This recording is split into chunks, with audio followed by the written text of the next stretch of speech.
know how distracting it is to do poetry when there's music playing really loud in the background. I was like, don't go chasing waterfalls. No, that's not my line. That was really hard. Luckily, I know that poem I just did really, really well. I do not know this poem very well at all because it is brand new. Woo! I was supposed to perform it at a men's mental health event before Christmas, got really ill with the flu that's been going around and had to cancel everything for the end of the year. So this is the first performance it's getting. Yay! Very exciting. I'm actually going to see, does this come off of this stone without me? Yes. Without me destroying everything in life? Let me try and... I feel like I need to be free to forget the words and then use my arms to get them back. So it was supposed to be at this men's mental health event and it didn't happen, so I'm going to do it tonight, but then I got a sore throat at the beginning of this week and haven't rehearsed this out loud more than once, really. So it might not sound as good out loud as it does in my head. We'll see. The first poem I did was from my book Unorthodox, which is available to buy today if you are interested, but please don't feel obliged. This next poem is from the new book, which is coming out hopefully in July. I haven't submitted it yet, but it is happening. And it's on men's mental health, and it was nice because the event that it was for kind of pushed me to write it, otherwise maybe I wouldn't have written specifically on this subject, and it's very important. Dear men, we want to see you cry. Let the emotion overflow and bring tears to your eyes, let them stream. Scream! Vexation is valid. We know your heart's burned too. Don't pretend you're rock solid, you're not a rock. We don't expect you to be. It doesn't mean you can't be ours when we need somewhere to lean, but you're human.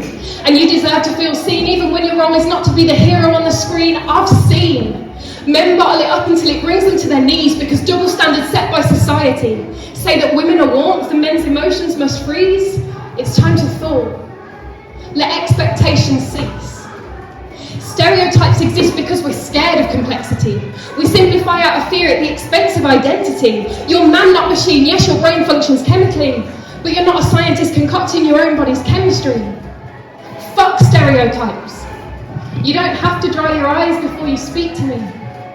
My phone's facial recognition doesn't see me if I'm crying. See, we shouldn't be machines because they're guilty of denying access to areas on which we are relying. Look, for us to see, it's you. You don't have to be smiling. We're taught seeing is believing, so your depression is hiding. Behind gritted teeth, the anxiety is grinding. If it costs your mental health, then baby, you ain't buying because men keep on paying and men keep on dying. This world doesn't deserve you, but you do. Yeah. Why do we discard broken records when we should be holding them together? Long enough to hear them out, to turn the tables on conjectures, to scratch the surface of what's needed to heal from the pressure, to rebalance, avoid sticking and hear their song play out forever. If you feel the same today as the last time I asked, tell me again and again and again. Don't pretend it's past. Depression is a very natural response to life. Those who contain so much darkness exude so much light, because when you run in polar circles and you live in polar night, you want to protect others from living with that fight. But don't say what you think people want to hear. Say what you need to say. Your free time and availability are not the same. It's okay if you can't today. What you don't do today isn't a detriment to you. It's an opportunity for the future to embrace. So do what's right for you rather than what's expected. And remember, persistence over pace. Because life is not too short. It is long and hard. You have time to feel this out. But it's hard to figure out your own brain with your own brain. So reach out and let another one help. I'm not saying give up. I'm saying give in. Break down to break through. Don't let the double standard win. Because asking for help does not show weakness. It shows you are ready to build your strength. You're endangered. There's only one of you left, so protect you at any length. I know so many people who can't remember a life before depression. But that doesn't mean there isn't a life with depression. And that doesn't mean there isn't a life after depression. You aren't supposed to know how to live with it, but acceptance is key to progression. So when you're so tired, you consider throwing yourself down the stairs to save the effort of walking. When you want to follow your heart, but it's broken into pieces, when your whole life hurts, start talking.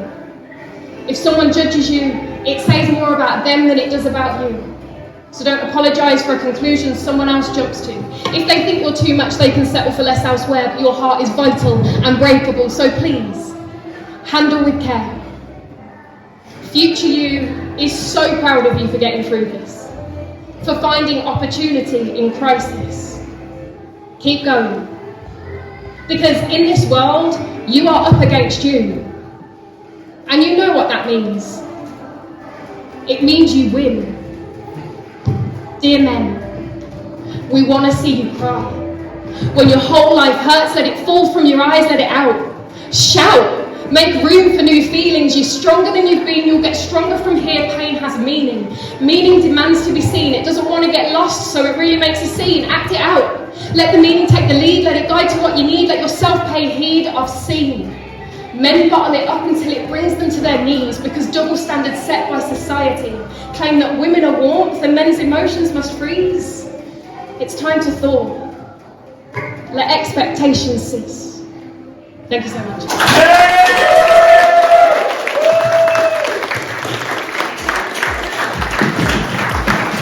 Clap for Baby Ebenezer.